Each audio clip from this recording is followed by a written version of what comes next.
Semana que acaba, semana que começa. A semana que terminou fechou com uma potencial crise no governo italiano, com o chefe do executivo Mário Draghi a apresentar a sua demissão a Sérgio Mattarella, presidente de Itália.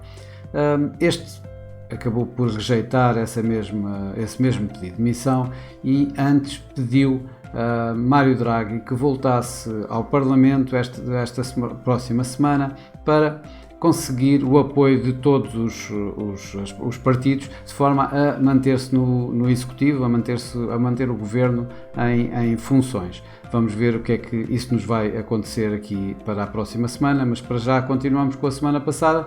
que o principal ponto mais relevante e que ficou marcado esta semana que passou foi a paridade entre o euro e o dólar. Isto já não acontecia desde dezembro de 2002 e de facto o preço do euro-dólar andou aqui muito perto da paridade durante bastante tempo. Acabou esta semana por, numa primeira tentativa, tocar apenas na paridade e mais tarde então voltar mesmo abaixo da paridade, tendo terminado ainda assim acima da paridade, mas realmente isto foi o que mais de relevo acabou por marcar esta semana que passou. Também a marcar esta semana que passou foi um novo máximo da inflação nos Estados Unidos, que de 8,6% passou a 9,1%, quando o mercado esperaria um aumento para os 8,8%. Isto continua, obviamente, a colocar mais pressão sobre os bancos centrais, nomeadamente o Banco Central norte-americano, a Reserva Federal, para que irá ter a próxima reunião no dia 27, para provavelmente aumentar as expectativas de uma subida de taxa de juros. Também a nível de dados económicos, o outro dado económico relevante da semana foi o PIB na China, que acabou por desiludir os investidores na medida em que teve um aumento, o crescimento da economia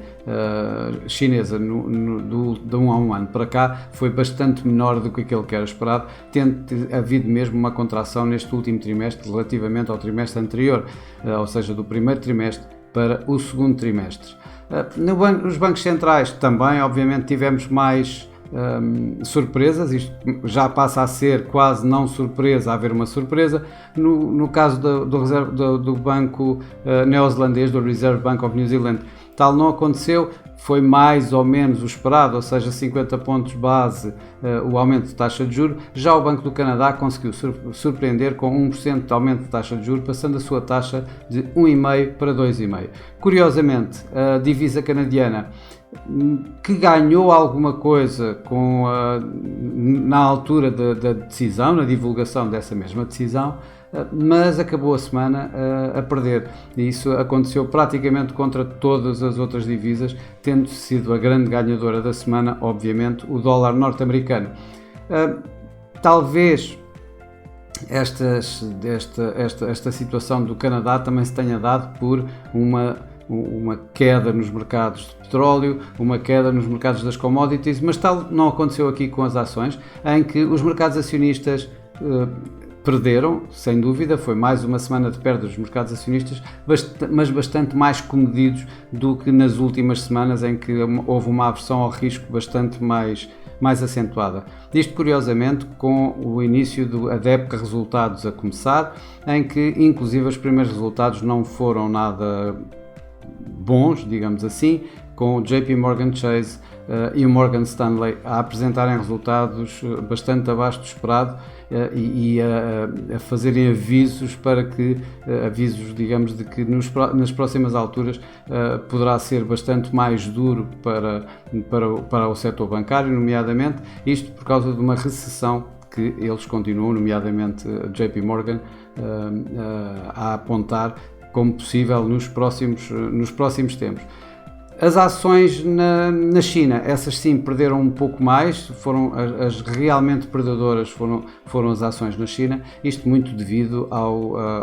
aumento de casos de Covid, mais restrições que foram sendo colocadas, e isto está a dar algum impacto, de facto, no crescimento económico chinês. Para a próxima semana, praticamente as mesmas coisas, o mesmo cenário que se pôs na semana anterior vai se pôr nesta semana, ou seja, mais bancos centrais, mais inflação, mais resultados. A nível obviamente, de bancos centrais, o que nós temos como principal é o Banco Central Europeu, em que se espera 25, mas há quem já ponha a hipótese dos 50 pontos, tendo em consideração tudo o que tem acontecido até agora, nomeadamente a forte queda do euro, que face ao dólar já está a nível da paridade e foi mesmo abaixo da paridade, que vai importar mais inflação para a Europa. E por tudo isto poderemos pensar que o Banco Central Europeu, apesar de Christine Lagarde na última reunião ter apresentado como direção os 25 pontos nesta reunião, poderemos tê-lo a subir mesmo 50 pontos, a tal situação que nós estávamos a falar antes, ou seja, que é uma surpresa e sendo surpresa quase que já é não surpresa, tanto se espera esta tal surpresa. Temos ainda outros bancos centrais, temos o Banco do Japão, não deve fazer nada, por exemplo, deve manter a sua política ultra-facilitista. A nível de dados macroeconómicos, voltamos a ter inflação, desta vez não nos Estados Unidos e não na Europa, por acaso na Europa também teremos, porque vamos ter a leitura final que vai provavelmente acabar por validar as primeiras leituras, portanto não deverá haver aí uma surpresa, mas teremos as primeiras leituras da inflação no Canadá e no Reino Unido e que são extraordinariamente importantes para os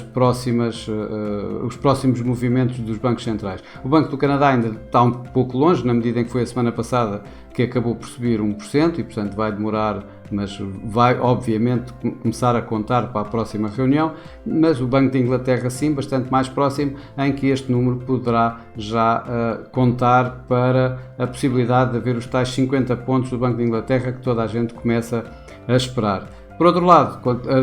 temos a apresentação dos resultados, principalmente nos Estados Unidos, em que temos um conjunto bastante forte de empresas a apresentar resultados, mais uma vez grandes bancos como o Bank of America, Goldman Sachs, temos outras industriais como a Alcoa e temos aí sim duas empresas tecnológicas de alguma forma em que lideram muitas vezes os mercados nesta altura da época de resultados, que é o caso da Tesla e o caso da Netflix. Para já é tudo, esperemos que vamos ter todos uma boa semana neste verão quente, bons negócios e até à próxima semana.